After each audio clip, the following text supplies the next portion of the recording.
Howdy, folks! How y'all doing out there? Welcome to another chapter of In Darkness Light.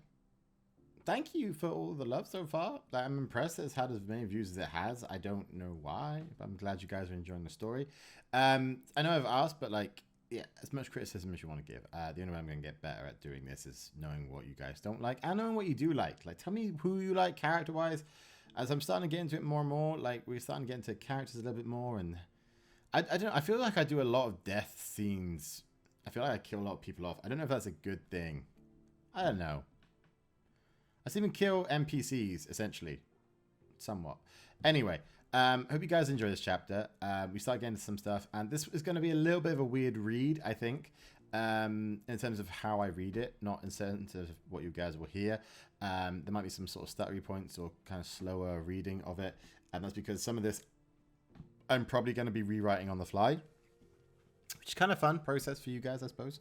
It's because so the way I write, before we get into this, I guess, the way I write, there's one of the things I do is I try and leave myself mid-sentence from the last session I do. Now, that works as long as I write again the next day. Or come back to it, because then I start myself off on an easy sentence. It gets me into the flow nicely, it gets me into what I'm working on nicely. If I don't come back next day, which I have done on several occasions, like I've come back, say, a week later, I'm not always 100% on what I've written. Now, I could go back and just read, but some of the stuff I write tends to go back, like, say, a chapter or 2 or 10 or whatever. Well, I say 10, I haven't even got to chapter 10 yet. But I have just had to restart it. Yeah, so it's for example, for this one, turns out I killed a character off. Who's in it later on, who's in chapter 3 actually, and I didn't realize I did it. I came to read it today for you guys, and I was like, huh, you're dead. You're not meant to be dead. Which I've had, so I've rewritten that bit, so I wouldn't be surprised if there's other bits and pieces that I rewrite as I go on. And like, to be fair, doing it like this with you guys is actually, it's a really nice part of the process, because it makes me put in more description sometimes, which is really nice. Like, I've been on the first like three paragraphs for this for the last hour, I think. So there may be quite a lot of rewrites going on before I end up actually giving you guys the final product. But anyway, before we get, kind of sidetracked by too much stuff, here is the next chapter of In Darkness Light. Chapter 2, The Catalyst. Pax managed to get his group close to the garage before inevitably they ran into trouble. A pair of heavy-set, broad-shouldered scattered were attempting to break down the door between the corridor and the garage. Hill and Pax looked at each other and nodded meaningfully. They raised their guns and took careful aim before firing exact and precise shots. Before the bodies had even hit the floor, 2 of Hill's well-trained security officers had moved forward. One took up a position at the corner to cover the other as they attempted to work their way through the damage the 2 stranded had done to the security panel. With a hiss and a spark from the wires, the locks clicked and the door swung open, providing entry to the fleeing group, who moved quickly forward into the west hangar. There were several vehicles down below, a couple of speeders, several cruisers, and Styx's own pride and joy, a bright yellow cruiser that she'd been working on in her spare time. The last guard covering the corridor went to close the door behind him, but a crude metal spear punched clean through his gut, pinning him to the door. "Move!" Pax yelled to the group, sprinting to the control room as the others moved for the vehicles. He slammed his fist on the button to open the security doors to the hangar. From the entranceway, Pax heard the scuffles of a fight. Hills was being lifted off his feet, his throat in one massive hand, though the hand was nothing compared to the monster it belonged to. He was all muscle, lean, 6'8". Instead of hair, he had grafted metal spikes to his head. These, dripping with fresh blood. Clearly they were not just for the shock factor. In his other hand was the face of the other security officer. Blood began to trickle from his ears as the giant squeezed the life out of him. Hill met eyes with Pax, a spark of defiance flickering in those eyes. Lifting one foot, he slammed it down hard on the spear's wooden shaft, the end still buried in his colleague. The shaft split, and with the strength born from desperation, the other officer grabbed it from the floor and jammed the end into the assailant's stomach, The two toppled back into the corridor, not missing a beat. The dropped hill managed to slam the door closed behind them, severing the tips of the giant's fingers as he reached to put himself back inside. Pax vaulted over the railing at the same time as hammering started on the other side of the security door. He sprinted for Styx's yellow cruiser, not looking back to check on Hill, because he could hear the whine of a speed bike revving up behind him. She swung the cruiser around to the side, allowing him to dive into the side seat, or the passenger seat. The others had already blasted their way out of the garage, or tried to. As Styx's hand pushed the throttle forward, she immediately had to bank the cruiser onto its side to get through the tight gap created by the wreckage of the other two cruisers. Guns opened fired, but the surprise of Styx's maneuver had bought them the moments they needed to be able to get away and out into the sandstorm. A pair of scattered crawlers gave chase into the wastes, bullets ricocheting off the hull of the cruiser. "Pax!" Carmen yelled over the tumult of the wind whipping around them. "Want to do something about those guys chasing us?" "I don't think this pistol's going to be much use," he shouted back. "Under the seat. I put a rifle underneath in case we ever went hunting." "When were you ever going to go hunting?" "I figured you might take me one day," she laughed. "Now would you please deal with those two?" Styx banked the cruiser in a long arc around a rock she'd seen at the last second. It gave Pax time to line up the shot he needed. The drivers of the crawlers had accelerated, hoping to bring their sharp-pointed nose wings to bear upon them. It was a mistake that had caused the destruction of both vehicles. Pax let out his breath and fired. The green bolt shooting through the air found its mark. It hit the suspension of one of the vehicles, destroying the connection between car and tyre. The vehicle banked sharply, ploughing into the sand and its partner. The second vehicle flipped onto its side of the pointed nose, landing on its top, stationary and unmoving. "Nice shooting," Styx called back. "Got some damage to the fuel hoses though. Gonna need to pull up somewhere on the way back to Haven to make some repairs." Pax climbed back into the co-pilot seat and began tapping quickly on the map in the console. There's a small village about 80 clicks away from their current location. Close enough they should be able to get there without too much fuel. "Here, Adka. We need to raise the alarm anyway. Anyone between that well and Haven needs to get behind the walls as soon as possible." Carmen nodded but didn't say anything. She glanced at the map and pushed the throttle harder. The gang of 5 moved through the open entrance to Well 17. River, the hero of the Scattered, looked up at the control room, where a figure stood staring down at them. The light in the room behind them was flickering, hanging down as obvious damage from a firefight. Several of his soldiers had headed for the stairs, with weapons drawn, but with a movement of his hand, the soldiers stopped and took positions at the bottom of the stairs instead. River moved forward. Curiosity needed to be sated. They'd been let in tonight. Was it this figure who had opened the door? River moved slowly up the stairs, hand on the pistol in its holster, but not drawn, with 2 of his commanders close behind him. They took no such risk. Their weapons were ready to fire. River's eyes moved along the scene. 2 regulators, dead. 4 of his men, all dead, with various looks of pain upon their faces. The obvious signs of a fight in the scorch marks across the room. And the figure now sat in a chair in the middle of all the chaos. "Your men?" she asked, moving her hands to the bodies on the floor. "Unfortunately, they gave me no choice." "Well, it looks like you handled yourself well enough." His second moved over to one of the bodies to check the pulse. "My men, however, will not take kindly to it." "Well, let them open the doors for you next time," the girl answered bluntly.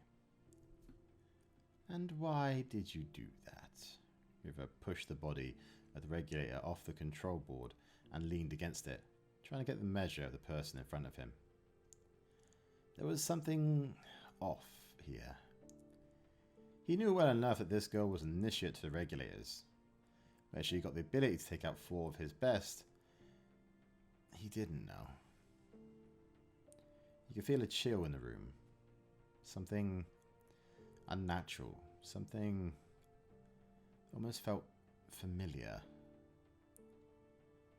Isn't it obvious, River? I'm here to lead your army. Lead?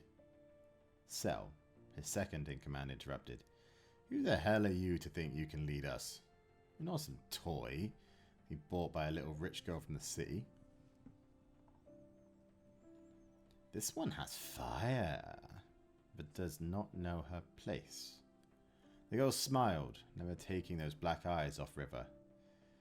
If it is your wish, I will allow her to live. Allow? Cell smirked. Try and take it. One hand unhooked the curved blades on her back, dropping into her hands. The girl in the chair rose to her feet, her muscles tensing, ready to spring at Cell. Enough. River's voice was set and certain. Both of you. No one takes the leadership of the scattered. The Sanders give it. Why don't you show us who you really are, Wraith? The girl smiled. Wraith. So be it. With a wicked grin, the girl closed her eyes. Shadow and darkness poured from her mouth,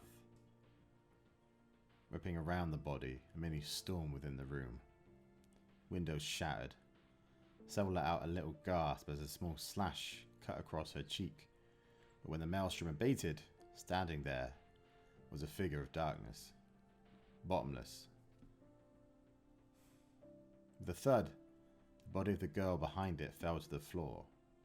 River could see what was left of her face. When they walked in, she had looked happy, slender, and other than those black eyes, quite pretty. But now laying there, she looked like a husk. Her skin was a dark greyish green. Blood trickled from her nose, eyes, and mouth. What was left of those eyes was nothing more than burnt out balls, pupils hollowed with a sickly orange tinge to them. What are you? Cell hissed.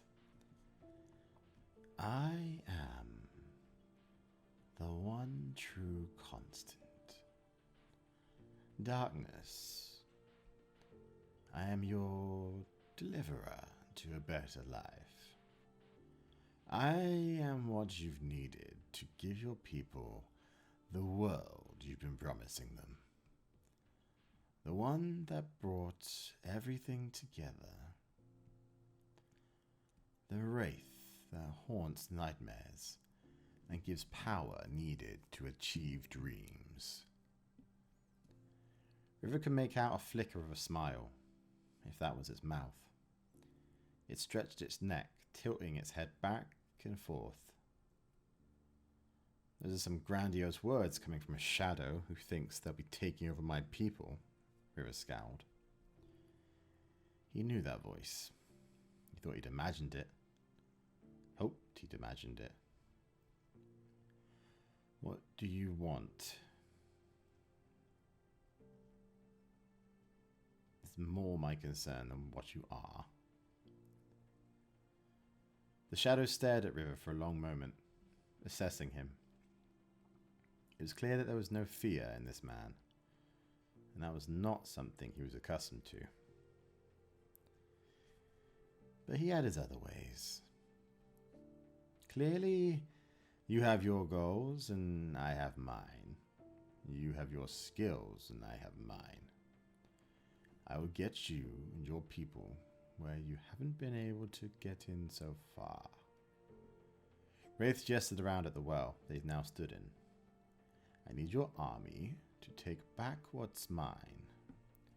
Access to the central well. You can't get that on your own, Cell scoffed. It has been a long time since I've had the strength to bring people to their knees. A millennia ago, we would not be standing here conversing as we are, but needs must. I need access to the power of this world, and I need the fist you wield in order to get it. But I can still bring you and your people what they need. Safety behind those high walls. River stared into those dark eyes of this devil, offering everything he had promised his people. This world is getting more dangerous. They lost more Sanders every time they moved, but here was an opportunity to give them a home. I would not decide something like this on a whim, he responded. Of course not. What wise leader would? Take this well. It's my gift to you. Sleep on it, and I will come for your answer tomorrow. For now, if you don't mind, I need to feed. This girl gave me some strength, but more lies within her body. River hid his disgust as he and his two officers left the room. They weren't far enough away to not make out the sounds of cracking of bone and tearing of flesh. What do you think? The male officer said. I think that to take an offer from that thing without thinking about it long and hard would be crazy, Sel muttered. I agree. However, look at where we are. We have never got this close to what we've been aiming for before. But here fighting a devil into our home. How desperate are we? It was less question, more statement.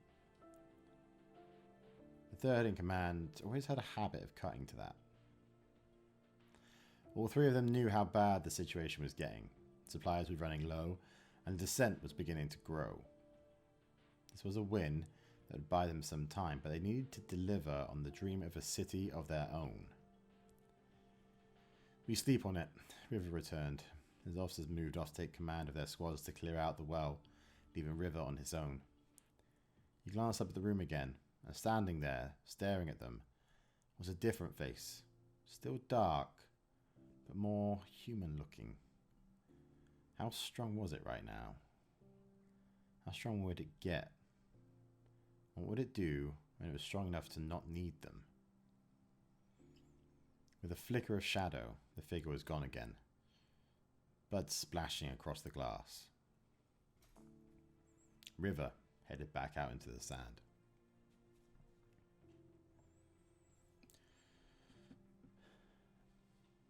The moon was rising, and the sandstorm easing by the time Pax and Carmen had got to the town of Alca. The little speeder that had got them out of trouble was just coasting along with the damage done to the fuel lines. Their relief at coming upon the town, however, was short-lived. As the winds died down, they could make out the smoke of fires rising from ahead of them. Carmen banked the speeder up, coming to a stop just before the crest of a high sand dune that would give them a view of the situation in the town. Doesn't look good, she grimaced. There might be survivors down there. We have to do what we can. Pax slipped a pair of goggles from the central console over his eyes and jumped down out of the speeder. Sticks moved to check over and get to repairing the disrupted fuel lines. Pax bowed his head and held up a hand against the cutting desert winds. Though the storm had abated, these high winds still played havoc with visibility. He threw himself down into the sand and crawled up to the lip of the dune. Propping his head up with his hands, he twisted the frames of the goggles. They were an essential part of a regulator's tool belt, especially for those in the desert. Not only did they protect the eyes from the harsh sands, they also came with an array of different settings. At that moment, Pax was using the telescopic settings to zoom in on the streets of the town, but it was a grisly sight. There were bodies everywhere. Blood-splattered walls, but not all of it was from the villagers. Here and there, Pax could make out the body of something else. A creature he had not seen before. He did his best to keep up on the latest sightings, but this one looked new, and clearly a very capable killer. His goggles panned over the town. Did not look good. The only movement he could see was more of those creatures still roaming around. His gaze stopped at the centre of the town, a stone fountain that when he had last come here had been a bustling hub for those that called this place home. It had boasted a handful of quaint stalls offering wonderful food and the odd little trinket, but now there are only bodies, destruction, and death. Creatures moved around, occasionally pulling a body from the mound that had been piled around the fountain. It was then he saw it. The smallest movement. The body of someone alive? Can anyone actually be alive down there? Surely it was just a twitch or the body moving from another being taken off the pile. He stared hard, zooming in on the hand, and sure enough, he saw it curl into a fist. A young boy from what Pax could make out. How could anyone survive down there? Another body lifted away, and Pax had to move, and quickly. He tapped his comlink as he jumped over the top, sliding down the other side of the dune. Sticks, how the speeder looking? She'll live. Built this baby to last. You ready to get going? Pax? Where are you? This is a survivor, Sticks. Grab the rifle, I'm going to need a distraction. Her reply wasn't immediate, but when she spoke, it was calm and certain. In position, got you covered. It was clipped. Mission time, ready to go. Pax pulled from his belt a rectangular object that fitted perfectly to his fist. As he tightened his hand around the handle, the blade formed from the hilt. Not every regulator had the skill to build one of these blades, but Pax had his head in the old stories when he was a kid, and being able to build the... I don't have a name for this yet. Some things I am still working on. To build the blade, to build the sword, was something he had dreamed of since he had first joined regulators. So he had devoted himself to learning how to be a fabricator, and when he had his blade, he trained to become a master swordsman. Pax kept low in the streets, moving slowly along, but time was of the essence. Take too long, and that boy might be the next one grabbed. Since his posting to 17, he had taken every opportunity to get out of the well and venture out to get to know the locals, the lay of the land, try to be what the regulators were meant to be to the people. However, the creatures posed a bigger problem. Up close now, Pax could make out the details. Powerful, feathered, 4 strong legs ending in lethal-looking claws. Body covered in sharp feathers, with 2 well-built wings sprouting from the first set of shoulders. The face, though, there was not beauty there. The beasts were all various shades of silvery blue, which further enhanced their falcon-like facial features. A deadly beak leading to a vicious point. Eyes of a cold, hard grey. That even dead made Pax pause as he stared into them. It was as he did, he was caught off guard by the distracting beauty that Stick's voice came over the comms. What are you doing? You're in the open. You've got one of those things incoming. Pax dived into the open doorway of the house next to the alley, pressing himself as tightly as he could against the wall. He could hear the creature's footsteps on the other side. They couldn't be more than a couple of feet away from him now. Glancing at the floor, the shadow of the beak turned slowly. Be ready, came Carmen's soft voice. He did not have time or space to ask what for, before the next second he heard a shattering sound from ahead of him. The creature's head whipped around, and in that moment Pax struck. His blade pierced the creature's flesh just under the beak, driving up and out through the top of its skull. Despite being distracted for a moment, he had not been idle.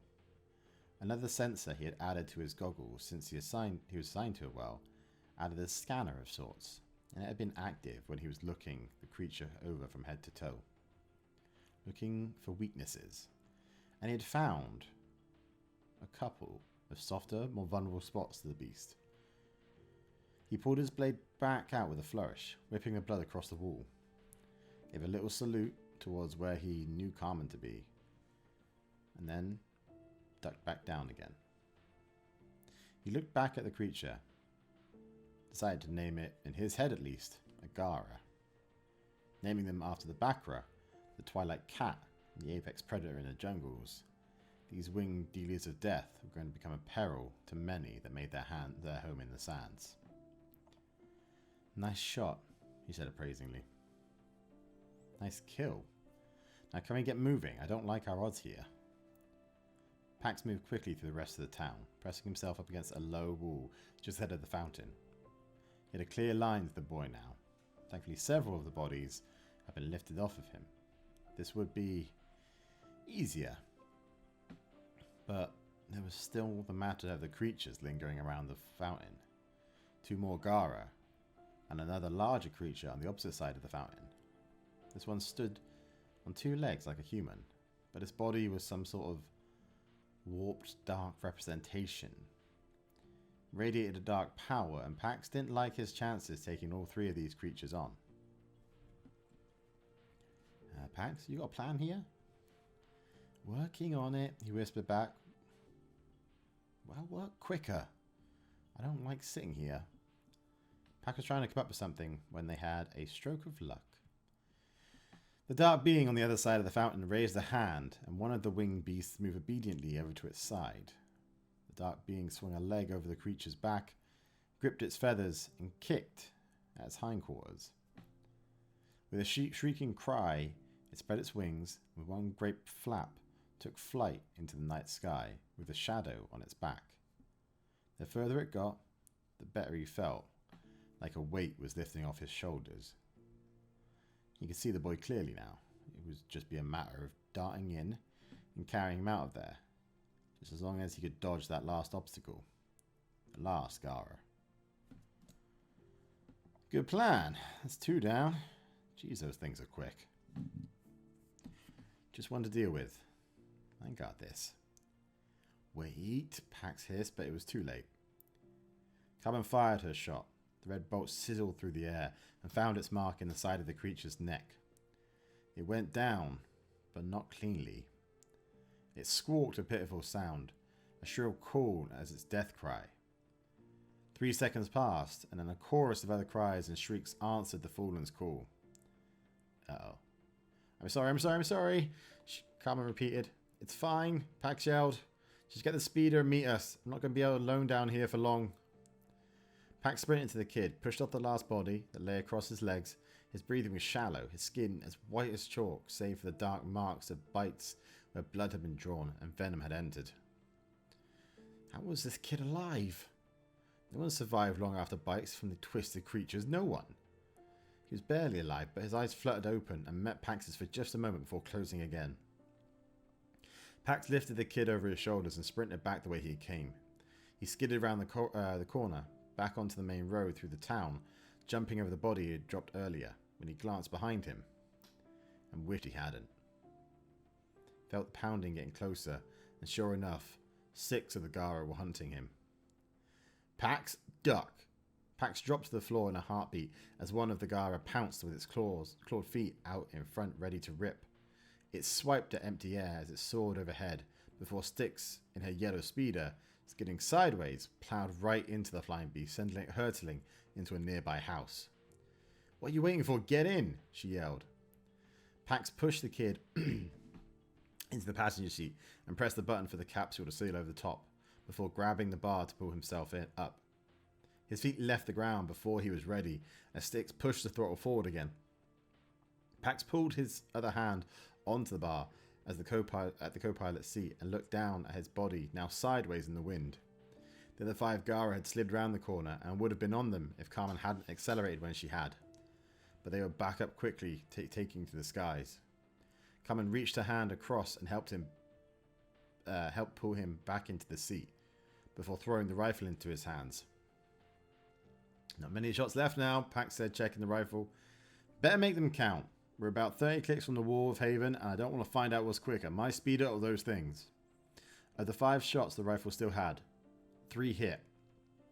2 on the same Gara, took it down, sending it plummeting into the sands. The third caught the wing of another, but it barely even slowed down. This didn't go any quicker. Pax sat back in his seat, turning on the capsule covers for the pilot and co-pilot seat.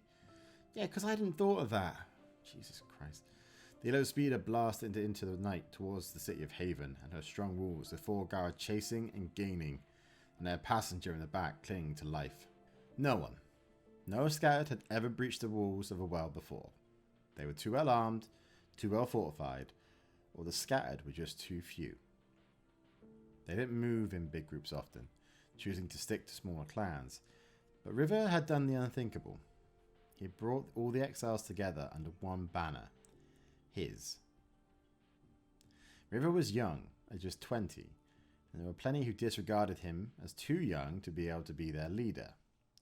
But he had fought and bled to create something that would make the goddamn sentinels and regulators take note after they had said no to giving them the safety of their walls. River was one of a kind. Born in the wastes, he was a true waster. He had lived and breathed. I should put that there.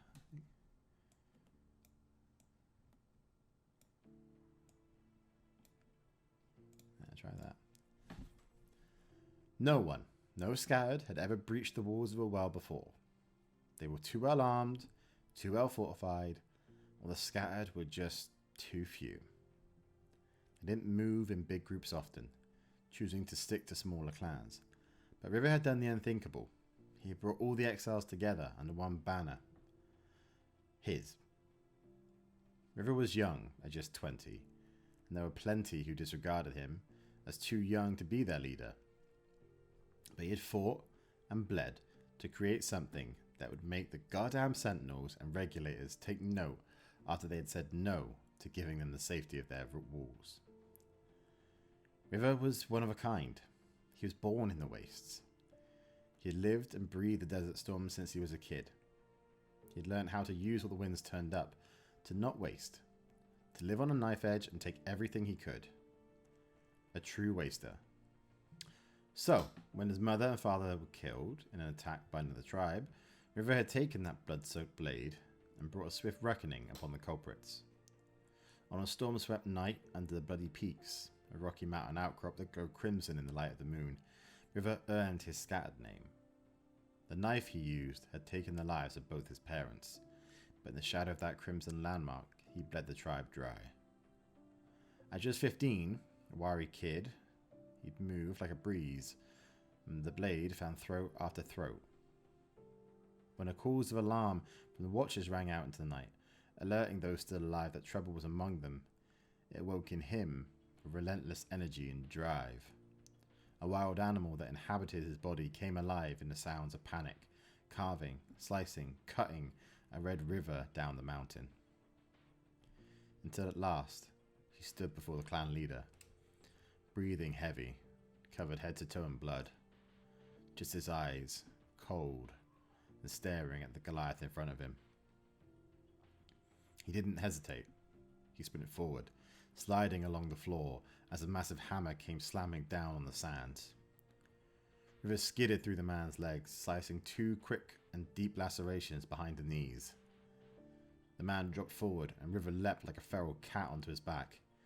In, over and over the knife plunged into the throat and vein, till the target of River's righteous fury had fallen flat to the ground, to add to the blood-soaked sands. So the myth that was River was born. No one alive knew the kid's real name, and if anything, that added to his mystique.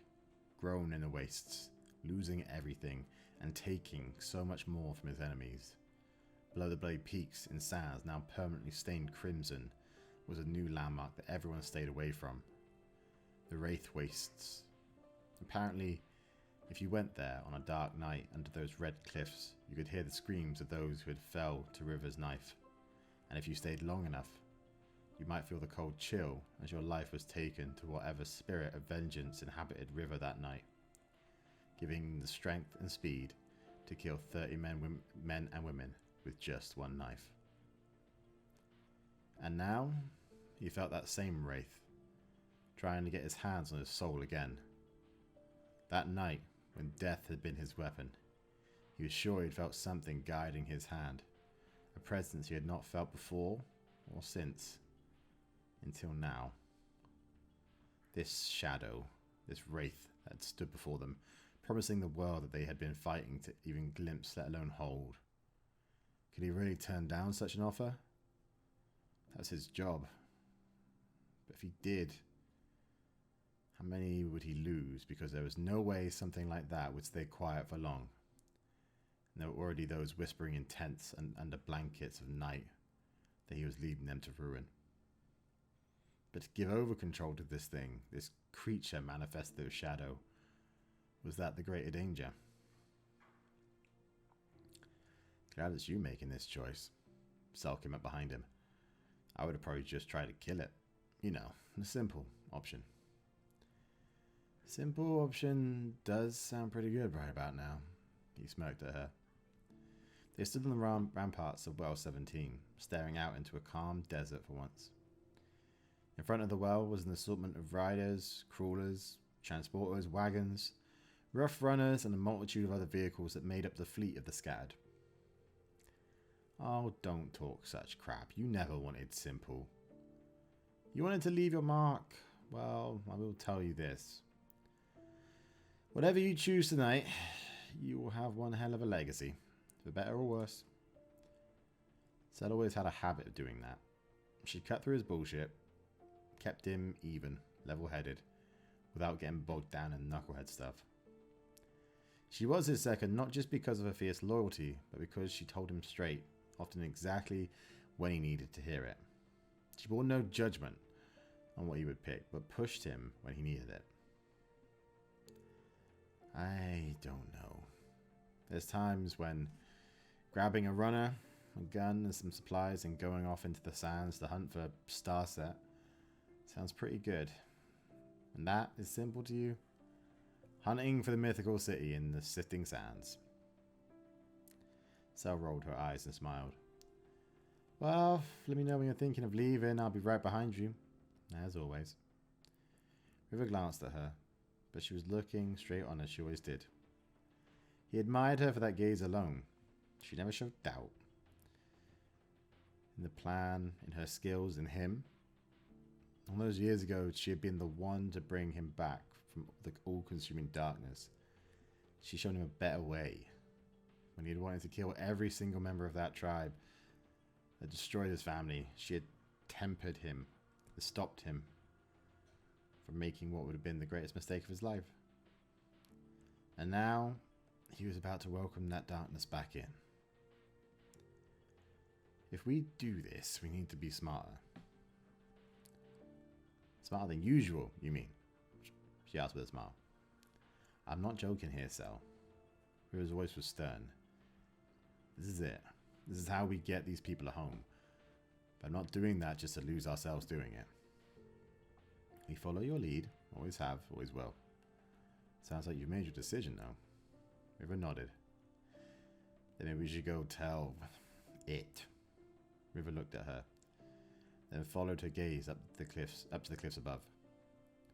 The Shadow Man was stood on the edge of the cliffs, looking out towards Haven. The two of them took a set of stairs, climbing up onto the bluffs above Well 17. They stopped a little way from the figure as the creature descended from the sky above. A great winged beast with silver feathers and steely eyes, with a second shadowy figure sat upon it.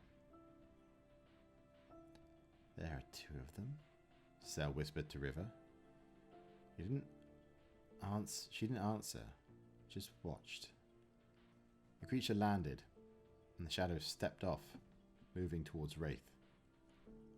Wraith held out a lazy hand, and the new shadow grasped it, merging into its master. They watched as a small shudder seemed to run down Wraith's back, and then something quite unexpected. Materializing slowly before them, made of the shadows themselves, were clearly clothes. They waved a hand and the creature took off back into night, and the man turned to face them, the twin tails of his coat fanning out behind him. Good evening, my friends. I apologize for my lack of manners and appearance the last time we met. I was not myself. I have since refueled, as it were. He bowed to them deeply. This was a vastly different manner to what they had seen back in the control room. And as for that name, Wraith, rather morbid, isn't it? He smiled a rather dazzling gleam at them both. You may call me Sen. Sen, Cell asked. What happened to your... well, everything? It's been a long time since I have walked upon the planet. And after sleeping so long, a feed was in order. I've now done so and come to you as I truly am. A man of skill and power who can help you to get what you desire most, River. A legacy, a history for your people. All you have to do is assist me. Assist. Down there, you made it sound quite different. Made it sound more like following. I did. I hope you will accept my apology. Desperation does funny things to a man, something I believe you are intimately familiar with. Regardless, I do not stand before you to trade barbs, as pleasant as this is. I give you the well, and offer so much more. Would you consider an alliance between us, or must I seek my alliances elsewhere? I want to know clearly. Drop the honeyed words. Exactly what do you want from this alliance, and where does it leave us when this is all over? Sen gave another smile. Not like the big, shiny conman grin he used before. He liked this human. And gave a genuine, albeit crooked smile. However, it did not spoil the handsomeness of his face. In this form, Sen posed as a tall human male. Sharp, elegant features, thick black hair, hung just above the line of his chin. A subtle stubble covering his lower face, but nothing stealing away from the pupils. Totally jet black. His black tailscoat sat upon a thick black leather waistcoat that flickered with shadows, shimmering before the eyes. Golden buttons leaning down from the frilled white shirt. He looked like one of the many highborn that held all the power in the corridors of the Citadel, albeit slightly out of date on the fashion. Sen had hoped this form would be trusted to provide aid, but this human was making things difficult. Simple talk it is then, River. What I offer is simple. I offer you the planet. I will help you in gathering strength, in taking control of the worlds across the surface, giving your people places to live, and winning this fight you have against all those that cast your people out. A home for you, your people, and whatever else you want to do with your stranded legacy. In return, what I desire is also simple. I want the power at the center of Haven. It is a control core linked to the center of the world, not unlike those of the Wells. I will take that as my price and my prize if we are successful. And once that is within my grasp, I shall part ways, leaving the planet never to darken your doorstep again, leaving you with your empire of stranded cities. Leave the planet, Cell whispered, staring at the stars. On that basis, you have a deal. Sen reached out a hand, which River hesitated for a second before grasping. As he made contact, staring into those eyes, a shiver, colder than anything he had ever felt, went through his body, accompanied by a clawing sensation in his mind, as though this creature was trying to gain some sort of insight or control over him.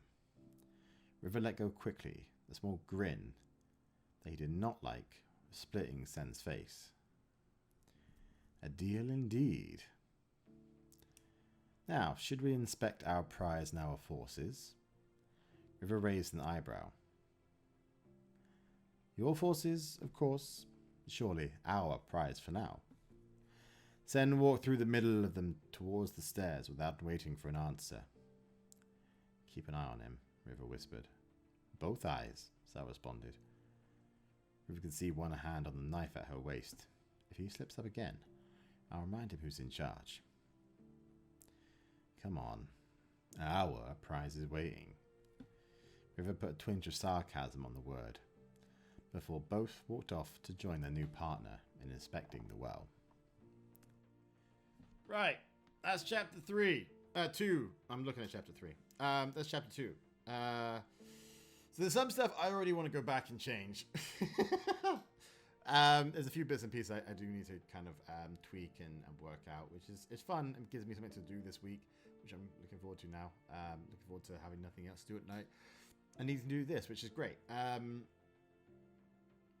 It's going in the right direction. So the character who would have died, if you didn't guess it already, but who did die, who did die, but isn't dead because I writtenly resurrected him. It's like writing necromancy. It's great. So that's the thing. That's a new thing. I don't know. Was Hill. Hill was I killed him off right like there. Basically, when he was pinned to the door, he looks with an eye of desperation and defiance and kicks off the door to like push the pair of them back out into the corridor and like slams it shut behind them.